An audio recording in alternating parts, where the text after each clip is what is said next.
시청자 여러분 안녕하십니까? 비 내리는 식목일에 전해드리는 박용의 뉴스 라이브입니다. 오늘 식목일 그리고 한식을 맞아서 나무 심거나 벌초하시는 분들 많으실 텐데 비가 와서 걱정입니다. 이번 비는 서울과 수도권 지역은 내일 오후면 그칠 것으로 보입니다. 자, 4월 5일 박용의 뉴스 라이브 지금부터 시작합니다. 오늘의 헤드라인입니다. 식목일을 맞아 지역 곳곳에서 나무 심기 행사가 열리고 있습니다. 6년 전 산사태가 일어났던 우면산의 식목 행사 연결합니다. 겨우내 얼어있던 팔당호가 녹은 뒤 본격적인 쓰레기 수거가 한창인 현장으로 가봅니다. 노원구 수락터널에서 승용차와 4.5톤 트럭이 추돌해 승용차 운전자가 사망했습니다.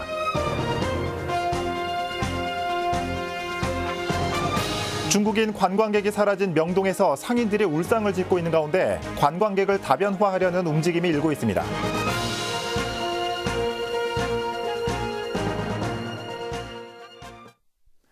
첫 소식입니다. 6년 전 10여 명 이상의 생명을 앗아간 우면산 산사태. 서초구는 제2의 사고를 예방하고 산림 생태계 복원을 위해 나무를 심어왔습니다. 자, 지금의 우면산은 어떤 모습을 하고 있을까요? 현장에 나가 있는 취재기자 연결해 보겠습니다. 이재영 기자.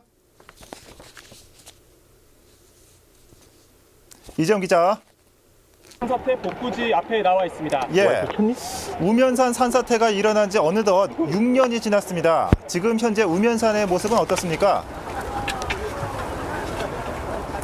네, 지금 우면산 이 산사태가 났던 이곳은 지금 현재 소량의 봄비가 내리고 있습니다. 이렇게 네. 서서 봄비를 맞고 나니 아무래도 지난 6년 전에 발생한 우면산 산사태가 떠오르지 않을 수가 없는데요. 네. 당시 우면산 산사태가 발생을 했던 시기는 2011년 7월 27일입니다. 그 당시 산사태가 일어남으로 인해서 나무가 뿌리채 뽑히고 그리고 토지가 떠내려가면서 주변의 가옥과 도로를 덮쳤습니다. 결국 네. 인명피해로까지 이어졌는데요. 이런 문제를 해결하기 위해 서초구에서는 저희 지금 왼쪽에 사변에 보면은 이렇게 사방 시설을 설치를 했습니다. 지금 네. 보이시는 게 수로와 사방댐인데요.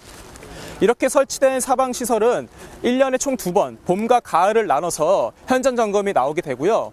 그렇게 현장 점검을 통해서 보수가 계속 이어지고 있는 상황입니다. 네. 자, 지금 얘기해 주신 대로 그동안 우면산을 복원하기 위해서 꾸준히 나무 심기가 진행되어 왔는데 오늘 식목일을 맞아서 오늘도 진행되고 있나 보죠? 네, 지금 제 뒤에 보이시는 것처럼 많은 사람들이 비를 맞으면서 또 이렇게 나무를 심고 있는 모습을 보일 수가 있겠습니다. 네. 지금 보이시면 오른쪽 하단의 땅에는 푸른빛을 띠는 초록빛을 띠는 소나무가 이렇게 구덩이 안에 들어가 있는데요. 예. 지금 제가 한번 가까이 한번 가보도록 하겠습니다. 네, 지금 제가 들고 있는 게 소나무인데요. 이렇게 소나무가 식재하게 된 이유는 소나무의 뿌리가 깊어서 실제 이렇게 심었을 때 나중에 산사태를 예방하는 데 도움이 되기 때문입니다. 그렇군요.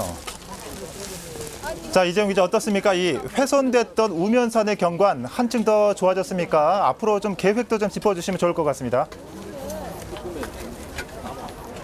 네, 지금 제가 보여드렸던 소나무 이외에도 산뻗나무나 팥배나무, 이팝나무 등이 이제 식재될 예정인데요. 이런 나무들 같은 경우에는 조류동물을 유인하는 수목이기 때문에 한층 더 이제 생태계를 복원하는 데 도움이 될 것으로 보입니다. 네. 또한 산철쭉도 이제 심어질 예정인데 산철쭉의 경우에는 주변 경관을 좀 더 개선시키는 데 도움이 될 것으로 보입니다. 지금 제 바로 오른쪽에 조은희 구청장이 지금 나와서 나무를 심고 있는데요. 잠시 얘기를 나눠보도록 하겠습니다. 네네. 네, 안녕하세요. 안녕하세요. 네. 우선 지금 뭐 하고 계시는 건지 한번 간단하게 설명 좀 해주시죠. 지금 나무 심고 있는데요. 네. 이게 우면산 산사태가 2011년도에 났잖아요. 네. 그리고 그동안 사방 사업을 했어요. 네. 우면산 전체에. 근데 이제 사방 사업에서 이제 물난리 걱정은 좀 덜었다 이렇게 하고 보니까 생태계가 지금 연결이 안 돼 있어요. 그래서 6년 동안 이렇게 그냥 민둥상으로 있던 거를요. 오늘 식목일을 계기로 우리 주민들하고 같이 나와서 이 나무를 심어서 이게 840주 심거든요. 그래서 이 우면산을 연결하는 겁니다. 지금 이렇게 사방 사업한 곳은 다 연결할 생각입니다. 아무쪼록 이곳에 나무가 잘 자라서 생태계가 잘 복원되길 바라겠습니다. 감사합니다. 네, 지금까지 조은희 구청장과 얘기를 나눠봤습니다. 네. 추가적인 내용은 앞으로 추가 취재를 통해 소식을 전해드리도록 하겠습니다. 지금까지 그렇게 서초구에서 하도록 하겠습니다. 우면산 사태 예. 복구지에서 전해드렸습니다. 네. 자, 계획이 없던 우리 조은희 서초구청장 연결해서 그동안의 활동과 앞으로의 계획도 좀 짚어봤습니다. 자, 그런데 이 나무를 심는 것도 중요하지만 한순간의 인재로 산 전체를 잃는 과오를 범해서는 안 될 것 같습니다. 자, 서초구 우면산 연결해봤습니다.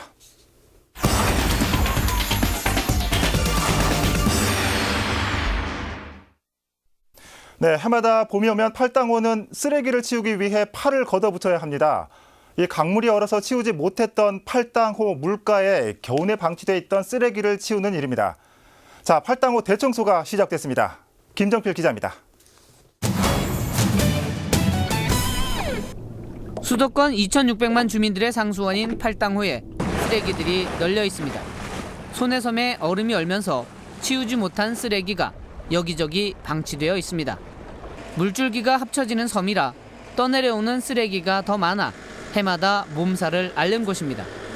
날이 풀리면서 날파리까지 극성입니다. 이게 봄철이 되니까 눈 속에 있던 쓰레기도 나오고 냄새도 나고 사는데 엄청 불편해요. 스티로폼을 비롯해 빈 페트병과 축구공 등 생활 쓰레기가 대다수입니다. 또 도저히 하천에서 떠내려왔다고 믿기지 않는 건축 폐자재도 보입니다. 환경단체 회원들과 함께 서너 시간 동안 수거한 양이 20kg 포대로 30개나 됩니다. 경기도 수자원본부는 팔당호 상수원 오염을 막기 위해 청소선 5척과 수초 제거선 2척 등 대규모 장비와 인력을 동원해 봄맞이 대청소를 하고 있습니다.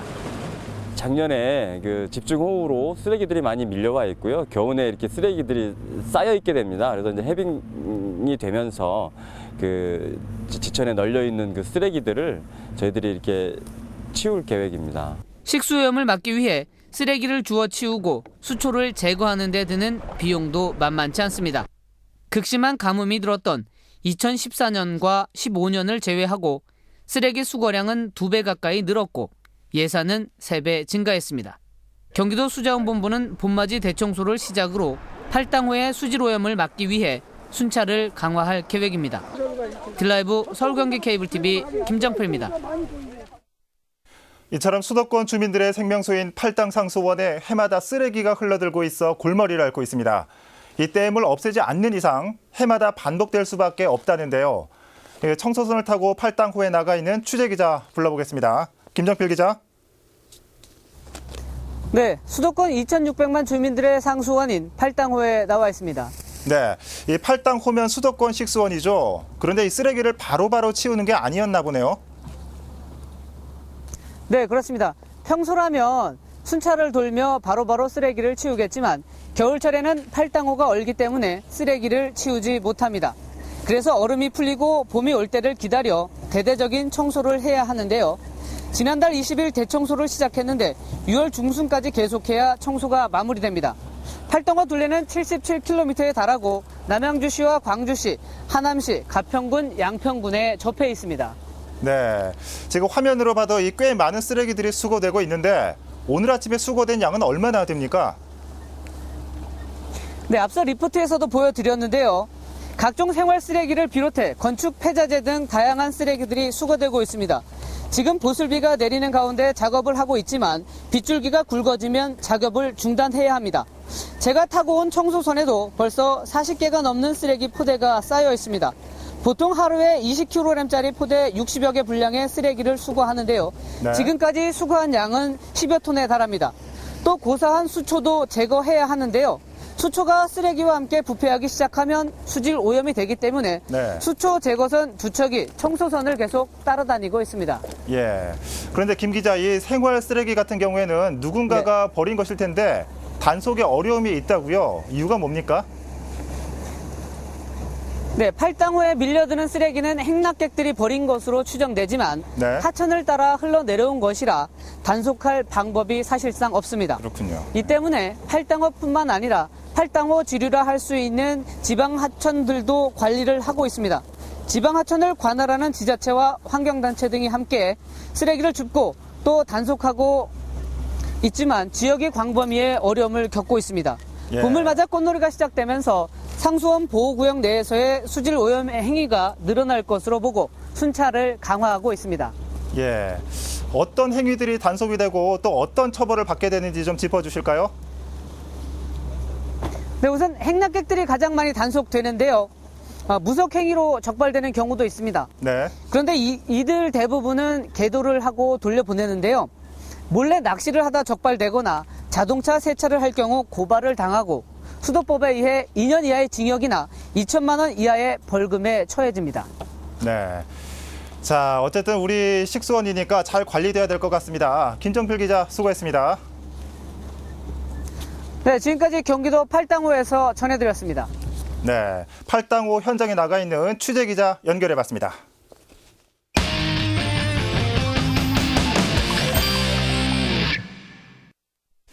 네, 사드 문제와 관련해 최근 중국 정부가 한국 관광을 제한하고 있습니다. 이 같은 결과로 중국인 관광객 특수를 누리던 명동 상인들의 시름 깊어만지고 있습니다. 그 현장에 오신영 기자가 다녀왔습니다. 지난 4월 3일 오후 명동의 모습입니다. 방한 금지령이 내려진 지 보름이 지났지만 2달 전과 비교해서 인파는 크게 달라 보이지 않습니다. 이렇게 명동은 중국 정부의 관광 제한에 큰 타격은 없어 보이지만 속을 들여다보면 사정은 다릅니다.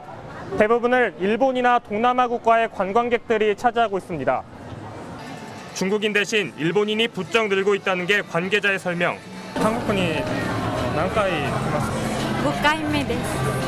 特別に明洞に行く理由はなんか日本にもあるお店とかがあって、そういうのは日本で化粧品買うよりもこっちで買った方が安いから。 하지만 일본이나 동남아 국가의 관광객들은 중국인에 비해 구매력이 적다는 게 명동 상인들의 설명입니다. 매출이 줄어들 수밖에 없습니다. 중국 사람들은 하나도 없어요. 선물을 많이 사간단 말이에요. 매장들 힘들어요 지금. 다 사람들이 있어도 다 매출을 채워요. 가장 타격을 입은 업종은 화장품과 의류, 환전소. 많게는 매출이 절반 이상 줄었습니다. 중국인이 안 온 이후로 30% 정도, 35% 정도 줄었어요. 중국인 전용 매장은 한 50% 정도 줄었을 거예요. 위안을 교환하는 사람들이 현저하게 줄었다든지 그런 거의 없죠. 요즘은 뭐 일본 사람 제품 있고 거의 없어요. 지금 일본 사람들이 환전해가는 금액이랑 금액도 좀 차이가 나나요? 중국인 관광객 감소로 위기를 맞은 명동 상권. 외형적인 인파는 차이가 없어 보이지만 매출 하락에 직격탄을 맞은 상인들의 고민은 깊어져 갑니다. 딜라이브 서울 경기 케이블 TV 오신영입니다. 이처럼 명동 상인들이 울상을 짓고 있는 가운데 관광객 구조를 다변화하려는 움직임이 일고 있습니다. 이 쇼핑에 치우쳤던 관광 구조에 볼거리와 즐길거리를 제공하는 방안도 모색되고 있습니다. 앵커보드로 전합니다. 자치단체 차원에서 고려하는 방안은 관광객 구조의 다변화. 중국인 다음으로 한국을 많이 찾는 일본인 관광객, 그리고 최근 늘고 있는 동남아인 관광객 유치를 위한 홍보와 편의 시설을 늘린다는 것. 최근 사드 이후에 이제 중국인 관광객이 줄면서 보다 다양한 국가에서 이제 중국을 방문하고 있는데요. 그에 맞춰서 저희는 이제 관광 안내 지도라든지 안내판부터 시작해서 관광 수용 태세를 맞춰 나갈 계획입니다. 동남아 관광객을 대상으로 한 비자 발급 완화와 일본 전통시장과의 교류 방안도 논의되고 있습니다. 이와 함께 내국인들의 방문을 늘리기 위한 움직임도 시작됐습니다. 주차장 확보를 위한 민간 빌딩과의 협약, 그리고 5월 중순까지인 정부 여행 주간에 맞춰 합동 캠페인도 준비 중입니다. 쇼핑 위주의 관광에서 볼거리와 즐길거리를 제공해 명동과 동대문에 국한된 관광지를 확대하려는 것. 즉 쇼핑만을 위한 관광을 넘어 주변의 문화, 그리고 각 동네별 역사와 문화를 체험할 수 있게 한다는 겁니다. 그 볼거리 즐길거리는 우리 중국같이 역사 문화가 있는 도시에서 책임지고 만들어야 된다. 그래서 각 동별로 그런 역사적 장소나 이야기거리를 찾아내서 관광 명소로 만드는 사업을 지금 하고 있습니다. 이 밖에도 매출 타격으로 어려움을 겪고 있는 명동에 대해서는 건물주들이 임대료를 한시적으로 인하하는 방안도 추진되고 있습니다. 하지만 유커들의 공영 구매가 빠진 자리를 채우는 근본적인 대책은 되지 못하고 있어 상인들은 중국인 관광객이 다시 돌아오기만을 기다리고 있습니다. 딜라이브 서울 경기 케이블 TV 박용입니다. 서울 동부지방법원과 동부지방검찰청이 광진구 자양동에서 송파구 문정동으로 이전했습니다. 문정동 비닐하우스는 최첨단 법조단지로 변모했고 자양동 청사는 이제 활용 방안 찾기에 고민입니다. 천서연 조성혁 기자가 연속 보도합니다. 비닐하우스 수백 동이 빼곡했던 송파구 문정동 350번지 일대입니다. 채소 재배단지와 화훼단지가 줄을 이뤘고 무허가 판자촌도 난무했던 곳입니다. 취약한 주거 환경 탓에 화재 사고는 끊이질 않았고 지난날의 기억은 아직도 생생합니다.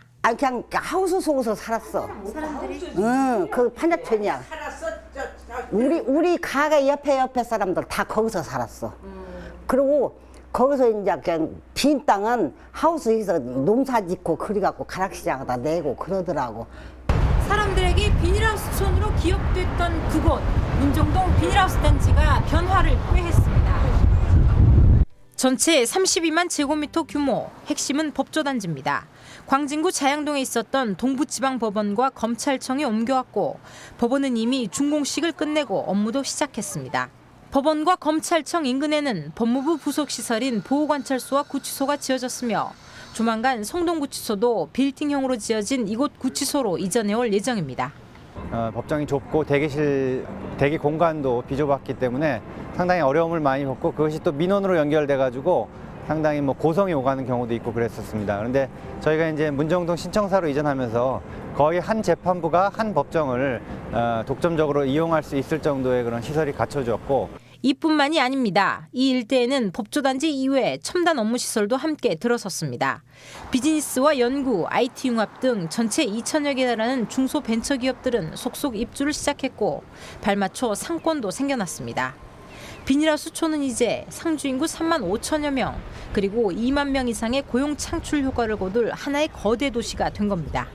문정 법조단지 플러스 문정 미령 업무단지가 결합해서 경제문화 시너지 효과를 내는 거고요. 거기에 또 활성화 시설까지 더해져서 관광, 문화 다 결합한 명소로서 자리매김할 수 있다고 봅니다. 비닐하우스촌에서 법조단지로 문정동은 이제 서울 동남권 시대를 알리며 법 행정 서비스는 물론 경제 성장을 이끌 신호탄까지 쏘아올렸습니다. 그렇다면 기존의 동부지방검찰청과 법원이 있었던 광진구의 상황은 어떨까요? 계속해서 조성엽 기자가 보도합니다.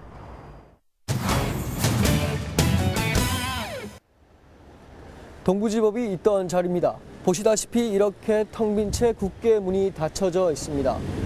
텅 빈 자리만큼이나 일대 상인들의 마음도 허탈함만 가득합니다. 법무사와 대소서, 식당과 커피집이 줄을 이루는 옛 동부지법 앞 상가. 법원과 검찰청이 이전한 지 한 달 남짓 지난 현재 상가 매출은 절반 이하로 뚝 떨어졌습니다. 말도 못하지 뭐. 우리가 한 30만 원, 30만 원 팔던 게요. 10만 원 넘어가 본 적 없어요. 가고 난 이후로. 새 법조단지인 송파구 문정동으로 가려 해도 임대료가 2배 가까이 높은 탓에 이전할 엄두조차 내지 못합니다. 너무 비싸서 못 가면 그래서 못 가면 상인들이 볼멘 소리를 내는 이유는 또 있습니다. 현재 광진구는 옛 동부지법 자리에 구청사를 신축할 계획인데 순차적으로 진행된다 하더라도 2024년 말에 완공되기 때문입니다. 상인들은 무려 7년 이상 침체된 상권을 감내해야 할 상황입니다. 이거 사무실 다 내놔. 뭘 내놔도 보러 온 사람도 없다고 그러는 거. 광진구는 상인들의 심정은 이해한다면서도 현재로선 상권을 회복시킬 대안은 없다는 입장입니다. 다만 일대 재정비안이 최근 서울시를 통과해 정비 계획을 수립 중이고 7년 후면 구청사와 호텔, 주상복합 건물이 들어서 그 어느 때보다 상권이 활성화될 것이라 예측했습니다.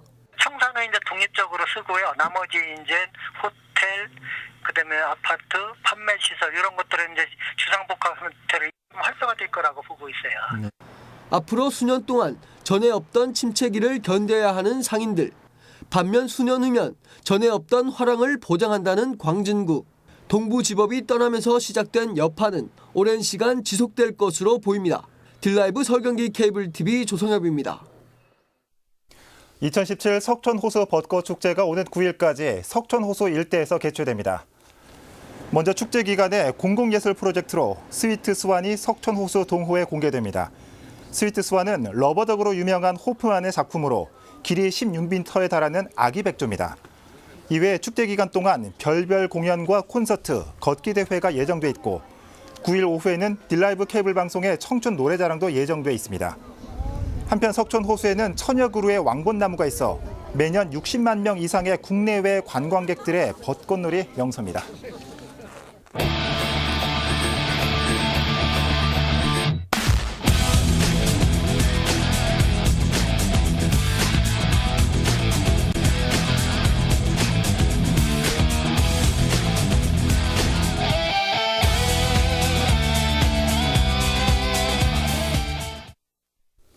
광복 이후 푸르른 국토를 만들자며 제정된 식목일. 어느덧 70년이 넘었습니다. 하지만 식목일 날짜를 당겨야 한다는 주장이 수년 전부터 꽤나 설득력 있게 다가오고 있습니다.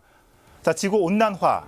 70년 전보다 평균 기온이 약 4도 올랐고 4월 5일이 이제는 나무 심기에 너무 덥다는 겁니다. 다음 세대에는 식목일이 3.1절에 더 가까워지는 건 아닌지 걱정입니다. 4월 5일 박용의 뉴스 라이브 마칩니다. 시청해주셔서 고맙습니다.